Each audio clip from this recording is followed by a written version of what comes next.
Thank you. Brianna's still pulling for the snow day. It's really You know far what? off. She has a weird way of making things happen. It's true. I wouldn't be surprised if somehow she conjures up something with Mother Nature. She put it out in the atmosphere. Yeah. You don't know.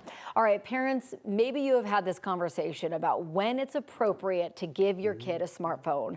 There's constant pressure from others, including their friends, who get them at a really young age. So what is the right age? No doubt you have had this conversation. I was just listening to the podcast that we listened to, and they were having this conversation. Yes. Well, according to Common Sense Media, 43% of kids ages 8 to 12 now own a smartphone, and at age 11, 91% of kids own a smartphone. Joining us to talk a little bit more about this is 9 News parenting expert Dr. Sheryl Ziegler. Dr. Ziegler, good morning. Good morning. Some days I wish I didn't own a smartphone. I'm just Yeah, going to be right? entirely honest Yes. about that. But what is the best age here when we're talking about giving your child a smartphone?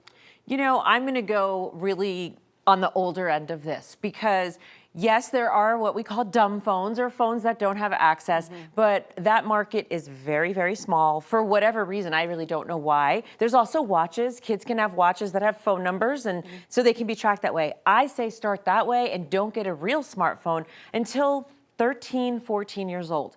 I really don't see the purpose. We have options. Parents will say things like, I need to be able to get in touch with them. If there's an emergency, I want them to be able to get in touch with me, or I want to track them. You can do that all on other phones that don't have access to social media and just being online, and also, again, smartwatches. So I think there's a lot of things to consider. I know that there's little one-off examples of maybe why you'd want your kid to have that, but by and large, I really don't understand why we can't wait till 8th. To me, wait till 8th, that pledge is about waiting for a smartphone and social media.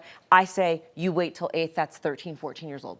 Yeah, the podcast that we kind of were all listening to, which kind of inspired this conversation, they were saying essentially what you're doing by giving your kid a smartphone, especially at a young age, is you're kind of taking away their childhood, because then they're just glued to that. And you're right, they've got social media, they've got YouTube at their fingertips, and all of a sudden it's just that, what do they call it, doom scrolling or whatever. Yeah, and, they're just not doing kid things. Yeah, their brains are not at all ready at 8 and 9 years old to regulate themselves fully in that way. So it really is like giving them a bucket of candy and just saying, again, just have one a day, but you can have the entire bucket. Right. It's not fair to them. So it takes them away from playing. It takes them away from socializing, even eye contact. It takes them also away, which I really care about, from creativity. So if they've got a question, just like all of us, or they're wondering about something, they're just going to go online. Right. And they're going to play video games. That's what they want to do. And so all of those things take them away from Right. what they should be doing, which is free-form playing and playing games and laughing with friends. And boys should be wrestling around and girls should be doing all the things they want to do.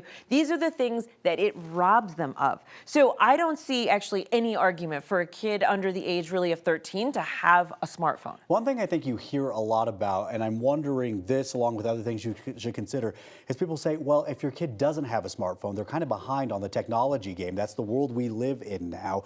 What do you say to that, and what are some other things that you should be considering before you give your kid a phone? Yeah, well, to say to that, I mean, the truth of the matter is that they're on computers much of their days. You know, Right. they're learning that way. You know, yes, I've heard things like that too, like, oh, but I love Duolingo, and my kid's learning a second language. You can do all of that on the iPad. They can come home and have a set time. That's the problem with a smartphone. It's portable. You can take it to the bathroom, you could take it to the bed with you, Right. anywhere. Have, you know, a place where whatever it is you want them to do, like an educational game, there's a center for it.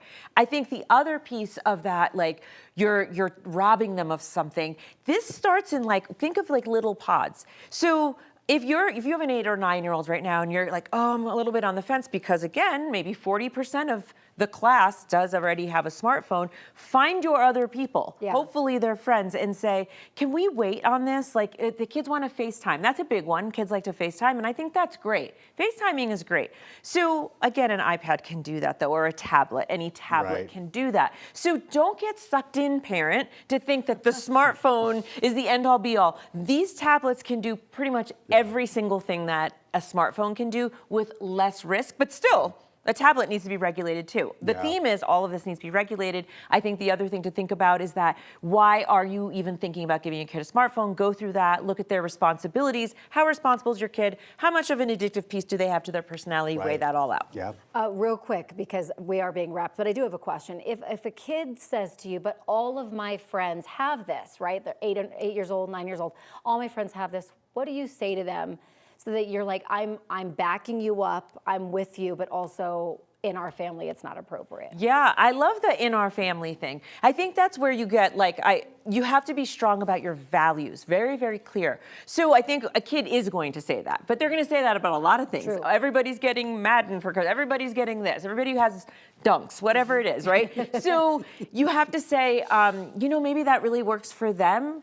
In our family, here's what we really value. What is it that you think you're missing? Ask them. Don't invalidate them. Don't be like, well, who cares? I don't care what every other family is. Yeah, you might do that once in a while, but go back and be like, okay, I'll listen to you. And they're gonna say, I'm missing out on FaceTiming. I'm missing out on playing the games. Yeah. I promise, and I know it's not easy, but I promise through technology, whether it's the Xbox or a tablet, your kid can do all of those tech things that they're saying they're missing out on. And if they're missing out on being on Snapchat, doesn't matter. Yeah. That you just say hard no. Yep. Clearly a lot to go through There's with a this. lot. Dr. Ziegler, thank you so much. We'll be right back.